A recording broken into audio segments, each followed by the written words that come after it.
के आओ, हम आपके साथ कंधे से कंधा मिला के चलेंगे। ये चलते हैं वहाँ देहात में संभाल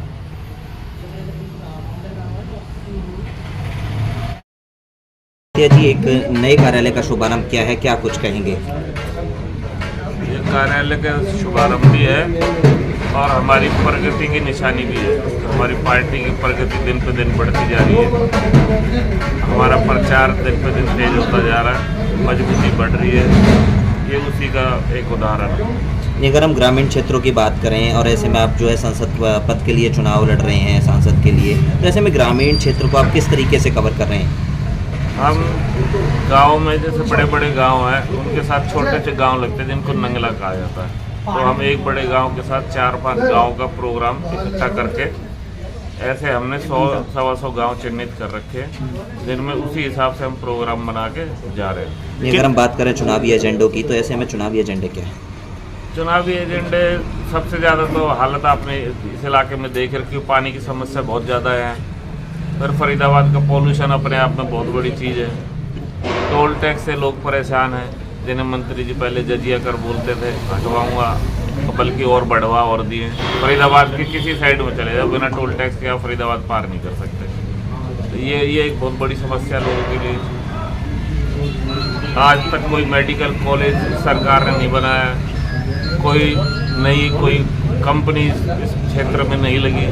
तो 9-10 साल यही बिता दिया इन्होंने, सिर्फ मंदिर मस्जिद गुरुद्वारा इन्हीं की बातों पे।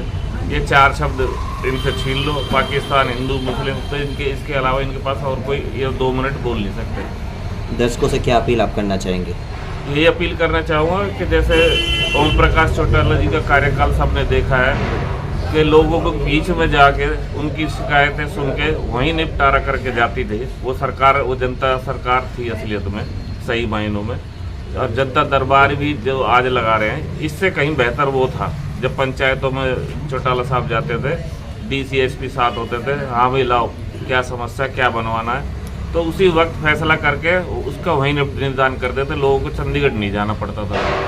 आज एक ID खराब कर देते हैं, भ्रष्टाचार किसी भी उसमें चले जाओ, आप तहसील में चले जाओ, कहीं चले जाओ, मतलब अच्छी भली ID को आप 4 दिन बाद चेक करोगे तो नाम बदला मिलेगा, फिर उसे ठीक करवाने के लिए चक्कर काटो, 2-2 हज़ार रुपये दो। ये आम हो चली है ये चीज़ें। तो इन सब से मुक्त करवाएंगे लोगों को, पॉल्यूशन से मुक्त कराएंगे। सबसे बड़ा पॉल्यूटेड शहर फरीदाबाद ये मेरे ख्याल से आज हिंदुस्तान में, तो इससे निजात दिलाएंगे लोग।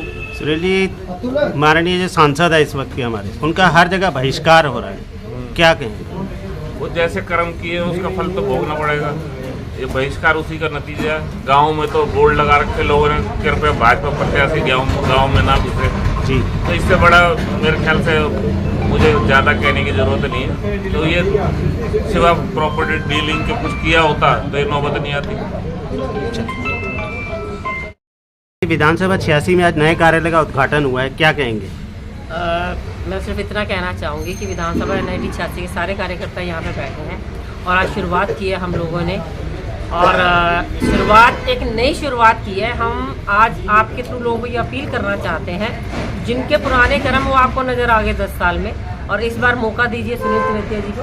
एक राजा परिवार के ये वंशज हैं और इन्होंने देश के लिए, राजा नाहर सिंह जी ने जो बलिदान दिया, आज फरीदाबाद की जनता को वो मौका मिला है। उस बलिदान का आप एक कह सकते हैं कि जो बलिदान उन्होंने दिया था, आज वो वापस करने का मौका आया है, ताकि हम इनको वोट देकर आज उनके कर्ज को उतार सकें जो बलिदान उन्होंने देश को स्वतंत्रता के लिए दिया। विधानसभा 86 के लिए क्या कहेंगे? मैं विधानसभा 86 के लिए, तिवैतिया साहब भी बैठे हैं, मैं यहाँ की छोटी छोटी समस्याएं इनको बता देती हूँ। सरकारी स्कूलों की हालत बहुत बुरी है। हर गांव के अंदर जहां हम जा रहे हैं, सबकी एक ही रिक्वेस्ट है कि हमारे यहाँ के स्कूलों को अपग्रेड कराएं, ताकि हमारी बच्चियां स्कूल जा सकें और पढ़ सकें। दूसरा, पानी की समस्या इस विधानसभा की। तीसरा, सीवरेज सड़कों पे है और चलने के लिए रोड नहीं है। हमारी ये बेसिक प्रॉब्लम्स को मैं तिवैतिया साहब को कहना कहूँगी, आप MP बनकर आएँ और हमारी को इन जो मेन प्रॉब्लम्स हैं इनको जड़ से खत्म करें। हमारे दर्शकों को दें। नमस्कार जी, मेरा नाम राजीव शर्मा है, एक युवा अध्यक्ष हूँ NIT 86 का, और मैं इनेलो का एक्सपाइज हूँ। और हमने मेहनत शुरू करी और जिसका रिज़ल्ट हम ला के देंगे। चश्मे के बटन पे हम अपना मत मांग रहे हैं और कोशिश करके और विजय प्राप्त करेंगे पूरे। एक नई कार्यालय की आपने शुरुआत की है, तो ऐसे में किस तरीके से रूपरेखा रहेगी आपके कार्य की शैली? सबसे पहले तो हम अपनी विधानसभा को कवर करेंगे, NIT 86 को। उसके बाद हम गांव की तरफ रुख करेंगे जी, सब तरफ। आज से हमारी पैदल यात्रा शुरू हो रही है, जो संजय पंचाल जी के नेतृत्व में शुरू हो रही है। IT प्रभारी हैं वो फरीदाबाद के। क्या अपील आप दर्शकों से करना चाहेंगे? हाँ जी।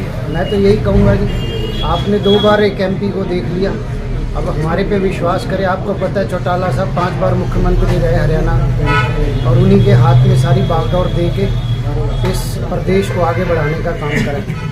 और फरीदाबाद में चश्मे के बटन पे दबा के भाई सुनील तेवतिया जी को भारी मतों से विजयी बनाएं। धन्यवाद।